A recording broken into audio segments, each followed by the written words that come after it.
présentation de ce matin, elle a été faite, je l'ai déjà présentée à quelques reprises depuis peut-être les 3 dernières années. Elle a été faite pour une période d'à peu près 2 heures, mais je me suis dit que j'allais la présenter ici, considérant que d'habitude, si vous gardez votre réputation, vous posez beaucoup de questions, puis vous faites beaucoup de commentaires, ce que j'aime d'ailleurs. Fait que je me suis dit peut-être qu'on va essayer, on va pouvoir l'allonger un peu. Ce qui veut dire qu'il y a des thèmes là-dedans que je vais toucher un peu plus que ce qui est écrit, fait que ça vous donne le goût de prendre des notes, OK? Parce que c'était fait vraiment pour 2 heures, cette présentation-là.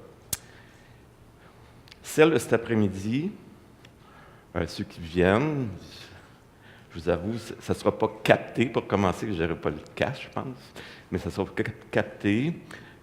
Pourquoi? Parce que c'est une nouvelle présentation, elle est vraiment inédite, puis à la limite un peu troublante. J'ai le don de susciter l'action. Et puis je me suis dit, c'est un peu comme les pilules, finalement. Je me suis dit, je ne vais pas la passer en générique tout de suite, tu sais. La filmer, puis tout le monde puisse la voir. Je vais garder mon original pour 1 an ou 2. Fait que c'est pour ça qu'elle n'est pas filmée, celle de cet après-midi. Fait que ceux qui viennent, vous laisserez votre manteau sur la chaise en partant d'ici. OK. TDAH, je n'ai pas de slide sur le TDAH, mais je vais juste vous donner quelques données qui sont peut-être le fun à savoir. Vous savez que le chiffre épidémiologique, il a tendance à être un peu élastique. Hein? Combien il y a de TDAH à la planète, là, tu sais, dont dans les sociétés nord-américaines. Le DSM-5, d'une façon un petit peu surprenante, a ramené un chiffre assez strict. Hein? Il a parlé de 5 %. Ce qui est un peu en contradiction dans les chiffres, des fois, qu'on apprend sur des posters qu'on voit. Il y a 10 % de TDAH dans la société. Finalement, on ne sait plus trop, 5 à 10 %. Le chiffre peut-être est plus autour de 7, si on fait. Mais le DSM-5 a parlé de 5 %. L'intérêt du DSM-5 sur le TDAH au plan épidémiologique, c'est aussi le rapprochement entre les filles et les garçons. Dans le DSM-4R, qui était 15 ans auparavant, si on se souvient, dans le DSM-4R, on avait 7-8 garçons pour une fille. Et dans le DSM-5, on a 2 filles pour un garçon. Vous voyez l'évolution, ce qu'on pourrait dire dans le TDAH, une des évolutions importantes dans les dernières années et encore maintenant, c'est la reconnaissance de la problématique qui existe chez les filles, finalement. On a développé toute une... finalement, c'est ces filles-là qui ont extrêmement souffert, par ailleurs, il y a quelques années, il y a 15-20 ans dans les écoles, parce qu'ils passaient pour non motivés, froufrous, paresseuses, qui étaient en fait souvent plus des TDAH à prédominance d'inattention, et qui ont souffert toute une partie de leur vie, parce que le problème du TDAH, ça appartenait souvent aux garçons hyperactifs, impulsifs. Alors, je vais juste le dire, c'est quand même un changement important. L'autre changement, quand on va en vie adulte maintenant, puis on regarde le ratio homme-femme, que je vous disais 1 pour 2 tantôt, le ratio homme-femme, il est 1 pour 1,65. 1 pour 1,65. Donc, ça se rapproche encore plus au niveau des adultes.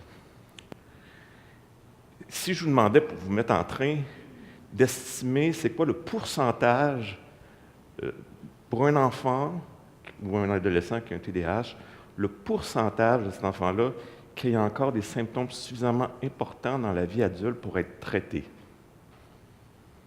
Vous estimeriez ça à combien à peu près? On ne va pas passer le micro, je vais le dire plus fort, je vais le dire... 40, 50? Je sais aussi, c'est comme un des enchères, ça met tout le monde en forme. Non? 30 %? Oui. OK. Pardon? 80? Ouh. OK. Oui, dites, moi, je sors du lot. 30, 40, 50, 80. Adjugé. Non, c'est... en fait, on va s'entendre peut-être sur un chiffre d'à peu près 50 % qui aurait des symptômes suffisants pour... Ce qui est intéressant, c'est pas du DSM-5, c'est dans la trajectoire. Vous vous souvenez, quand moi, je ne vous souvenez pas, vous n'avez pas mon âge pour la plupart, mais quand moi, j'ai commencé à pratiquer dans le TDAH, c'est souvent les garçons hyperactifs, impulsifs, comme je disais. Puis là, on dit aux parents, ne vous-en pas, à 13 ans, c'est fini. Vous savez, endurez votre calvaire, c'est fini. Bon, pas exactement comme ça que ça se passe, hein, vous avez vu. Puis, ce qui arrive, c'est qu'il semble que la courbe d'hyperactivité-impulsivité, du tableau symptomatique d'hyperactivité-impulsivité, va quand même pas s'arrêter, mais va quand même réduire. Se réduire pour plusieurs, puis c'est l'inattention qui va rester plus stable comme symptomatologie. Hein. D'où l'hypothèse que je fais tantôt sur le fait que, probablement, c'est une des explications pourquoi, au niveau adulte, 1,65 1,65 hommes-femmes, que je vous ai donné comme ratio, parce que la problématique d'inattention, elle, va durer plus. OK. En TDAH, maintenant, une notion que tout le monde parle de plus en plus, puis ça c'est important que vous l'entendiez bien, c'est la question de la dysrégulation des émotions. Okay? Ce n'est pas écrit dans un critère, ce n'est pas écrit, hein, mais souvent ce sont des enfants, jeunes, adolescents, hein, que les parents vont dire, ben, ça change vite d'une émotion à l'autre, ça passe vite d'une émotion à l'autre. Et il y a des enfants, donc, on dit qu'ils n'ont pas de dimmer, là. Hein? Il n'y a pas rien, là, il n'y a pas de régulateur quand il y a une contrariété. Hein? Ça, c'est une notion, puis quand on va dans les congrès de TDAH, il y a souvent des ateliers même sur la dysrégulation des émotions. Je le dis pour une autre chose. Pourquoi j'en parle aussi pour une autre chose dans la vie adulte?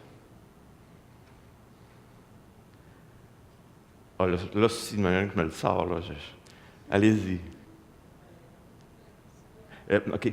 Pourquoi le concept de dysrégulation des émotions doit être reconnu dans le TDAH, puis ça a une importance particulièrement chez l'adulte qui a un TDAH? Hop, c'est bon, vous n'êtes pas loin. On a bien le bon début de phrase. Pour le différencier du trouble bipolaire, malgré que dans certaines maladies bipolaires, on va avoir quand même des dysrégulations importantes au niveau des émotions. Mais vous n'êtes pas... C'est bien commencé, par exemple, pour le différencier. Hein? Au fond, là, je vais vous le dire, c'est que souvent la confusion chez l'adulte dans les diagnostics autour du TDAH, c'est avec le trouble de personnalité limite. OK?